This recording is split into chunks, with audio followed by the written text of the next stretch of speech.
ഹലർമോത്തിൽ നിന്നും ഇസ്ലാമിക പ്രചാരണത്തിനായി കേരളത്തിലേക്ക് വന്ന സയ്യിദ് ബാലവി മുഹമ്മദ് അലി ഹാമിദ് തങ്ങളുടെ സന്താന പരമ്പരയിൽപ്പെട്ട മഹാനാണ് സയ്യിദ് അബ്ദുറഹ്മാൻ വരക്കൽ. കോഴിക്കോട് പുതിയങ്ങാടിയിൽ അന്നത്തെ നാടുവാഴി നൽകിയ വിശാലമായ സ്ഥലത്താണ് തങ്ങളുടെ ജന്മം കൊണ്ട് അനുഗ്രഹീതമായി വീട് സ്ഥിതിച്ചത്. ജ്ഞാനികളുടെ സംഗമ സ്ഥലമായിരുന്ന ആ ഭവനത്തിൽ വളർന്ന ഇസ്ലാമിക മതവിജ്ഞാനം കരസ്ഥമാക്കാൻ പ്രയാസമുണ്ടായിരുന്നു.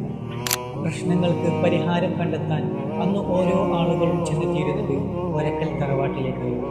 ജാതിമത ഭേദമന്യേ എല്ലാവരും ആദരിക്കുന്ന ഒരു മഹാനായ പണ്ഡിതനായിരുന്നു വരക്കൽ മുല്ലക്കോയത്തങ്ങൾ. അവിടുത്തെ തിരുനാവിന് ഒരു എതിർനാവുണ്ടായിരുന്നു. 1921 ശേഷം വഹാബിസ ചിന്തകൾ കേരളത്തിൽ ഉടലെടുത്തു തുടങ്ങി.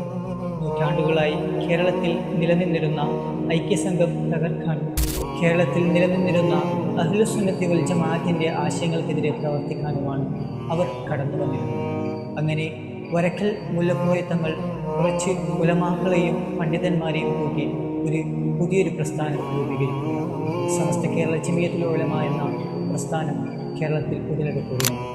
അതിൻ്റെ പ്രഥമ സ്ഥാപകൻ എന്ന നിലയിൽ വരക്കൽ മുല്ലക്കോയത്തങ്ങൾ ഇന്നും കേരളത്തിൽ ഓർക്കപ്പെടുന്ന ഒരു മഹാനായ വ്യക്തിത്വത്തിനുടമ.